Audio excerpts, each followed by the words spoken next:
In the 1960s, the average piece of clothing was worn around 50 times before it was thrown away. Today, that number has collapsed to about 7. 7 wears, and it's gone.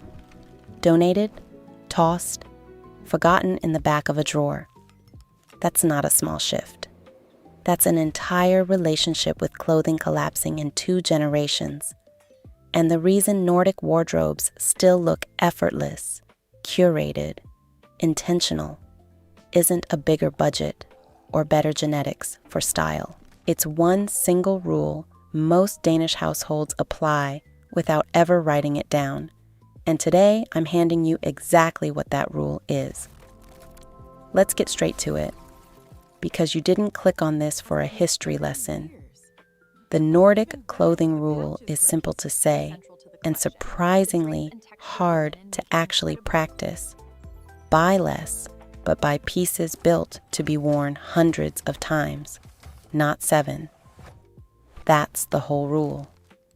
Not a capsule wardrobe app, not a specific number of items, not a minimalist aesthetic borrowed from Pinterest.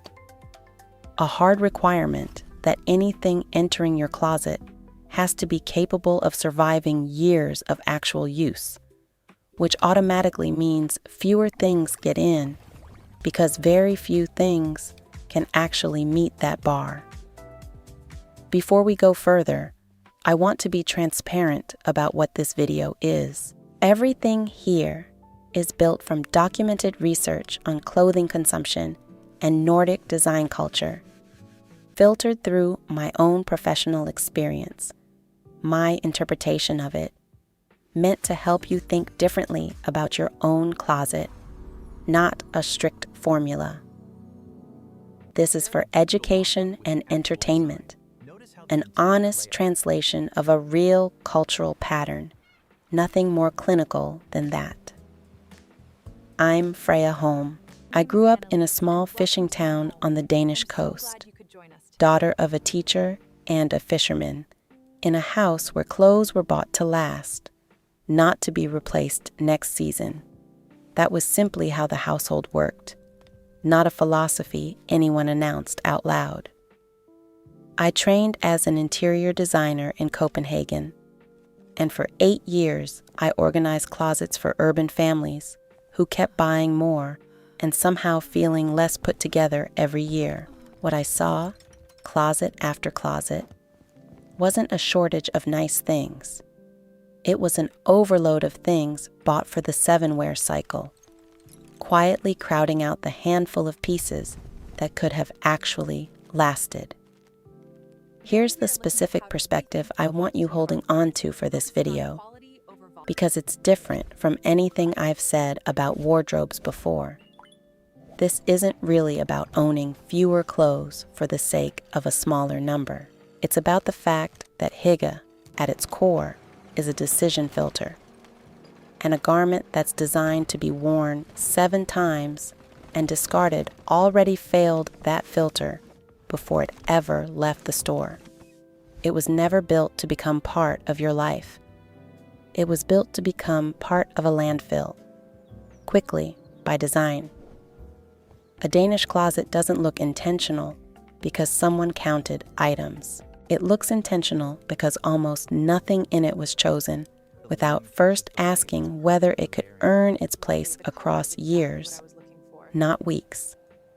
Stick with me, because a little further into this video, I'll walk you through the actual questions Danish shoppers use at the point of purchase, before something even makes it into the closet, not after, to filter out almost everything the fast fashion cycle is counting on you to buy without thinking. And later, I'll get into the part of this that's honestly the hardest for most people to hear, because it has nothing to do with fabric or price tag at all. It's about the specific kind of purchase that feels smart in the moment and turns into regret within a season, almost every single time. If any of this is already reframing how you think about your next purchase, go ahead and hit like and subscribe if you're new here. This channel exists to hand you the real system behind Nordic living, not the aesthetic version people scroll past, and it genuinely helps to have you here for the rest of it.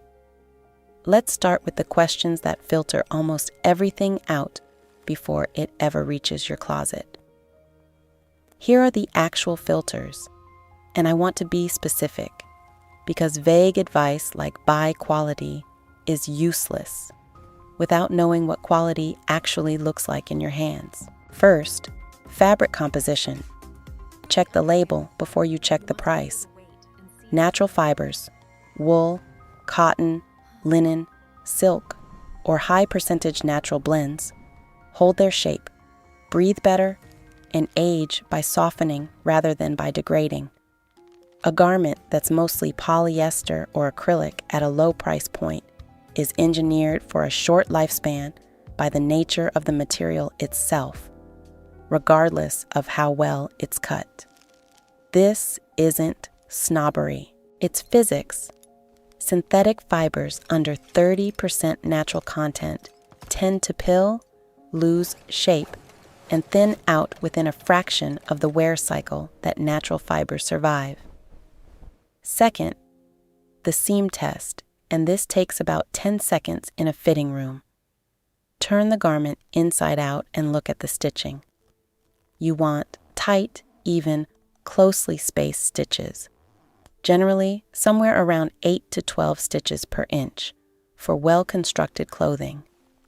If you can see wide, loose stitching, or the seam allowance is barely a few millimeters wide, that seam is going to fail under normal movement within months, not years. Gently pull the seam apart, just slightly with your fingers. A well-made seam resists. A weak one gaps immediately, showing the thread pulling away from the fabric. Third, weight and drape. Pick the garment up and let it hang. Cheaply made fabric tends to feel thin, slightly stiff, or oddly light, in a way that doesn't fall naturally against the body. Well-made fabric has actual weight to it. It drapes, it moves, it doesn't cling or float unnaturally. This single physical test eliminates an enormous percentage of fast fashion inventory before you ever try it on, because the fabric mills used for 7-wear clothing are chosen for cost, not for how they behave on a body.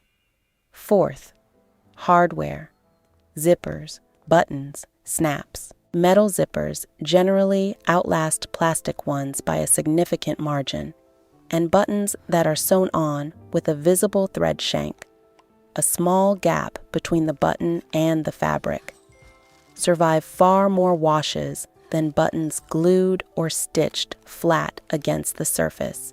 This is a small detail almost nobody checks, and it's often the very first thing to fail on inexpensive clothing, long before the fabric itself gives out. Now, here's the purchase pattern that I think causes more regret than almost anything else in a closet, and it's the one that feels the smartest in the exact moment you make it. The deep discount item, 70% off. A price so low it feels almost irresponsible not to buy it. I want to walk you through why this specific purchase, more than almost any other, tends to fail every single filter I just gave you, and why the feeling of getting a deal is doing most of the convincing, not the actual garment. A steep discount on a full-price retail item usually means one of two things. Either the brand overpriced it dramatically to begin with, or the piece is inventory nobody wanted at its original price point, which is itself worth asking why. Run that same discounted item through the 4 filters. Check the fabric composition. Often it's a synthetic blend that was never going to survive long regardless of price. Check the seams. Discount inventory is frequently the lowest tier construction a brand produces, priced to move fast, rather than to last. The emotional pull of "I'm saving money" overrides the physical evidence sitting right in your hands, and that's exactly the mechanism the discount is designed to trigger. I'll admit, even with everything I know professionally about fabric and construction, I've still walked out of a shop with a marked down coat. I hadn't actually run through a single one of these checks, purely because the number on the tag felt too good to pass up. It lasted one winter. The lining split at the shoulder seam by February, exactly where the stitch density had been visibly thin if I'd bothered to look before I bought it. Knowing the criteria and actually applying them in the moment of a good deal are two very different disciplines, and even people who know better get caught by this one. The reframe here isn't "never buy on sale." It's this: run the discounted item through the exact same 4 filters you'd apply to a full price piece, without letting the number on the tag skip the inspection. If it passes fabric, seams, drape, and hardware, the discount is a genuine win.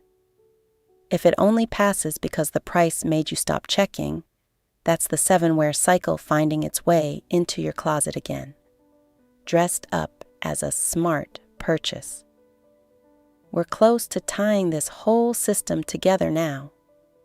What's left is the actual cost math that makes this worth the extra effort at the register, and the closing test that pulls the fabric, seam, drape, and hardware checks into one habit you can actually use every single time you shop. Here's the math that makes the extra effort at checkout worth it. Take a $20 fast fashion top, worn 7 times before it falls apart. That's roughly $2.85 per wear. Now, take an $80 well-made piece, built to survive 200 wears across several years, which is a realistic lifespan for something that passes all 4 physical filters. That's 40 cents per wear. The expensive piece isn't the more costly choice. It's 4 times cheaper, once you measure it honestly, in the only unit that actually matters: cost per use, not cost at the register. Fast fashion isn't cheap, it's just front-loaded. All the cost hits you once at checkout, and then again, quietly, every single time you have to replace it. So here's the test that pulls this entire system into one habit. 4 questions, 10 seconds each, every time you're about to buy something. What's the fabric? Mostly natural or mostly synthetic? What do the seams look like turned inside out? Tight and dense, or wide and sparse? How does it feel in your hands? Does it have real weight and drape, or does it feel thin and stiff? And what's the hardware? Metal or plastic? Sewn with a shank or glued flat? 4 checks.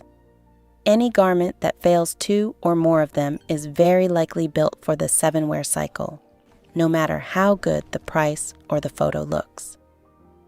This was never really about owning fewer clothes for the sake of a smaller closet.